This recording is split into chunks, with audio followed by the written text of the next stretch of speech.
Chers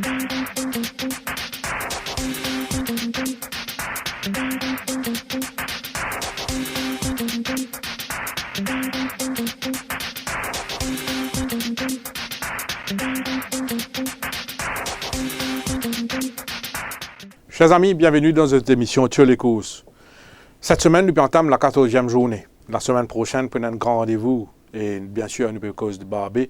Barbé qui déroule sur 1600 mètres. Là, nous avons un grand match qui nous peut expecter entre One Cool Dew de Crème la Capitaine et nous avons aussi qui peut-être prendre un boucle top dans cette course-là.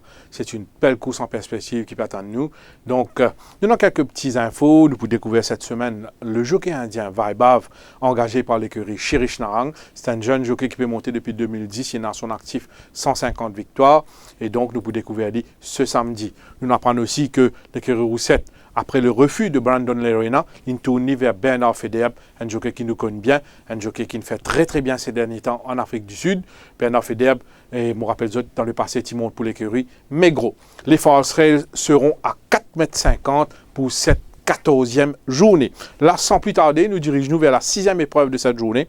6e épreuve, première manche, championnat 3 ans. Nous pouvons retrouver en piste le récent vainqueur King's Knight. King's Knight qui remporte une belle victoire sur la selle de Rajurawan lors de ses débuts sur notre turf. King's Knight qui nous maintenait à ce belle forme. King's Knight qui prenait cette fois-ci Kevin Ganoa sur les deux, 61 kg, deuxième ligne. Couché là, même s'il a gagné la dernière fois en ligne droite, vous remarquez qu'il s'y montrait un peu green, un peu distrait, mais couché là super bien. C'est un couché qui est en parc, qui est en finish, il est très très maniable. C'est lui le cheval à battre. Attention, il y a quelques adversaires assez redoutables sur sa route. Maintenant, en tête, le 3 Speed Limit de Ricky Mingard. Un autre nouveau qui nous peut découvrir pour la première fois, une coursier qui n'est pas de nous insensible à l'heure des galops. C'est un coursier qui bénéficie de la première ligne. C'est un coursier qui a été bien entraîné et nous bien respecter lui. Nous avons aussi dans les courses là, le nouveau de l'écurie Rameshwar Gazeta, 5 Star Rock. 5 Star Rock, c'est un joli modèle qui paraît bien acclimaté aux conditions locales. Malheureusement, pour lui, il est dans la 9e ligne qui a un désavantage certain, mais il n'est pas étonnant au trouve sa course là bien débuté. À suivre également Jigri Pokri. Nous tous connaissons ici grandissime favori la dernière fois dans la dernière épreuve. Ici, endormi au départ, il refuse employer, il ne peut pas sauter à l'ouverture des boîtes, mais Coursier là, par la suite, il participe dans un trial qu'il remporte facilement. Vous pourrez remarquer que son entraîneur peut tirer les blinkers avec lui, il met les side winkers. Coursier là, avec ses 52 kg, il y a une on-place chance, mais le cheval à battre demeure King's Knight de l'écurie Gilbert Roussette. Je me rappelle autres prénom Kevin Ganoa, sur les deux. La première course, je suis à 1600 mètres. Les courses qui prennent 10 partants, assez ouvertes avec quelques prétendants, quelques chevaux qui se tiennent de très près. Là, les pour intéressants suivent League of Legends de l'écurie Pedro qui peut venir dans le classe 0,25 après avoir échoué en 0,31 dans un benchmark de 31. League of Legends est dans la 5e ligne. S'il est bien sorti des boîtes, s'il gagne pas coup favorable, il est à craindre. À suivre également Tiger Master qui prend seulement 54 kg sur les deux. Tiger Master parti démérité la dernière fois sur la selle de Mark Nechus, mais rappelez-vous ici dans 60,5 kg. Là, le fait qu'il est pu dans 0,25, il est sorti dans 0,20. Il prend 54 kg seulement sur les deux avec la décharge de l'apprenti Dinat qui, s'y entend ni bien avec sa course là, s'il réussit à le devant, gagne pas coup favorable, il est capable de cause la surprise. Bien respecter Fidelis et son bon finish. Fidelis, la dernière fois, pas fait rien de mauvais face à Young Royal. Peut-être le train parti à sa convenance. Nous avons aussi Wingman. Wingman face à Dunraven. Le train était relativement trop lent pour lui. Et là, il paraît qu'il traîne là pour un peu plus sélectif. Attention à Wingman qui est définitivement pour très redoutable au finish. Comme vous avez trouvé, c'est une course très très ouverte avec des chevaux qui se tiennent d'assez près. Tiger Master, Fidelis, Wingman, League of Legends pour le top 4. La deuxième course sur 1500 mètres, mes préférés sont Chester's Wish, qui n'a pas fait rien de mauvais dans la deuxième manche du championnat des 4 ans d'hier, Cherish the Charm. Il surprend nous ça là pour lui terminer seulement 2 longueurs 30 de Cherish the Charm. S'il répète sa performance là, dans le benchmark 41, il peut dans ce mot à dire. Il y en a aussi Parado, très malchanceux ces derniers temps. Pas démérité face à Seven Fountains. C'était sur 1850 mètres. Il raccourci cette fois-ci. C'est un désavantage quelque part, mais couché là dans une superbe forme. Harry Hope It Happens, pour moi, c'est un outsider très valable. C'est un coursier qui a démontré des gros progrès face à Wonder Kid. Il continue bien fait à l'entraînement. Il a été patiemment, soigneusement entraîné, que ce soit à Floréal ou à Port-Louis. Surprise s'il y aura, attention à Harry Hope It Happens. Chester's Wish, Parado, Harry Hope It Happens. Et à la 4e place, Anna Festo qui réalise une superbe performance face à Harbaugh la dernière fois. S'il répète sa performance-là, il a tous les atouts, termine dans la bonne combinaison.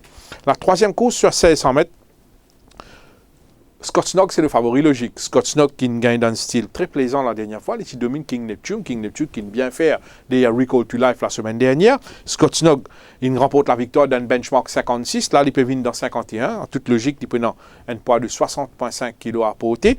Scott Snock toujours très très bien. L'eau papier, ce danger principal, c'est Bandido Caballero qui a gagné la dernière fois, qui peut venir après plusieurs semaines dans un bel état. Il a beaucoup de galeux dans les jambes, Bandido Caballero. Il n'est pas loin de son summum.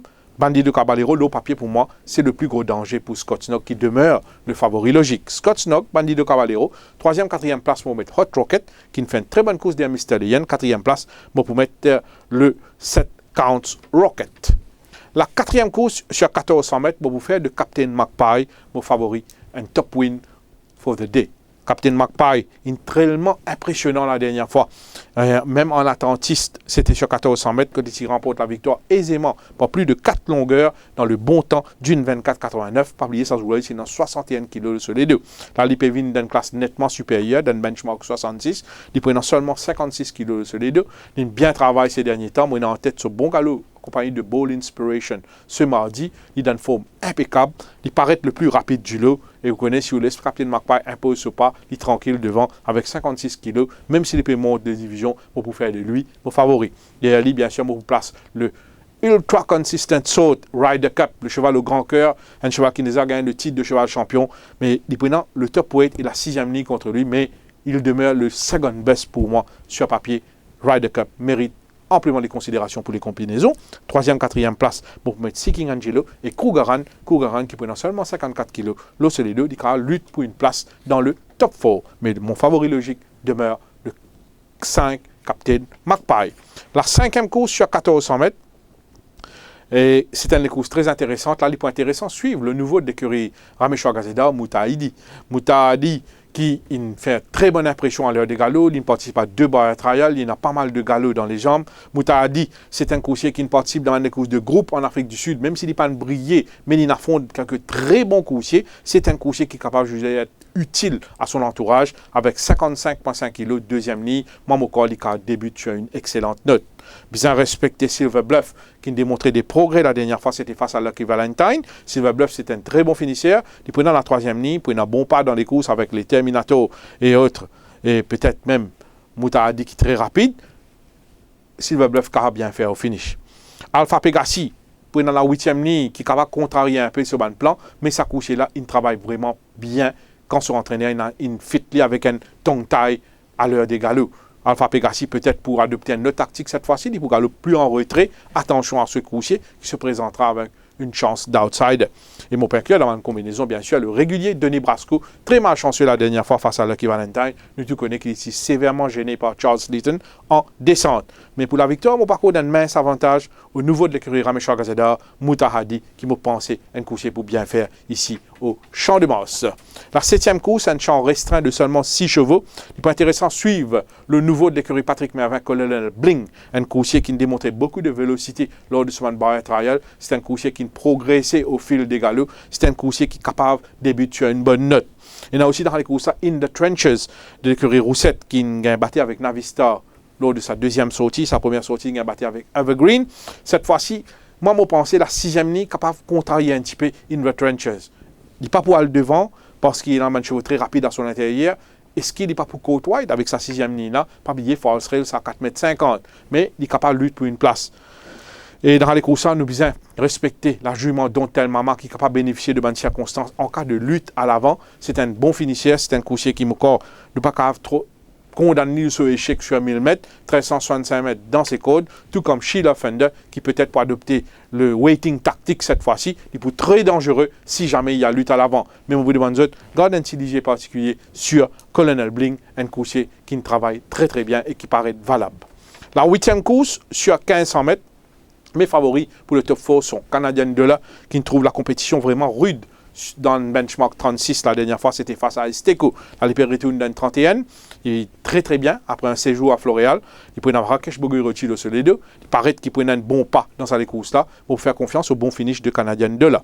Moi, respecter énormément It's My Party de l'écurie Rameshwar Gazeda, un cheval qui s'y gagne des courses relativement très difficiles la dernière fois sur 1365 mètres. Il est aligné sur plus long. Il est dans la 9e ligne. Peut-être qu'il peut essayer à le devant. Kouchidan réalise quelques galops très intéressants ces derniers temps. S'il gagne un circonstance favorable, il réussit à le devant ou bien trouve les barres facilement. Attention à It's My Party. Il peut inclure dans une combinaison King's Advisor qui peut venir le fraîcheur et qui a un très bon finish. Et à la 4e place, on va mettre un autre coucher qui tape dans Molisier à l'heure des galops. C'est Mount Fuji qui sera sa 2e sortie sur notre sol. Voilà, nous faisons tour de cette 14e journée. Plus de détails dans l'émission Teuf Plus, dans le défi Teuf, dans le défi Plus. Et je vous demande ce soir, dans l'émission Teuf Plus, nous pouvons avec bien sûr, l'actualité, quand nous propose longuement, la suspension, le jockey, et bien sûr, le rapport qui finit récemment et qui soumettent par anglais et qui nous soumettent au Prime Minister's Office, nous pouvons le là.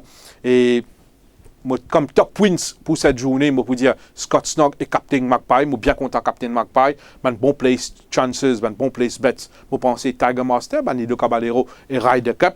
Un value bet canadien de là. Et 2 outsiders qui sont bien contents pour la journée, Tiger Master et Harry Hope It Happens. En attendant, Barbie la semaine prochaine. Je vous dis merci et à très bientôt.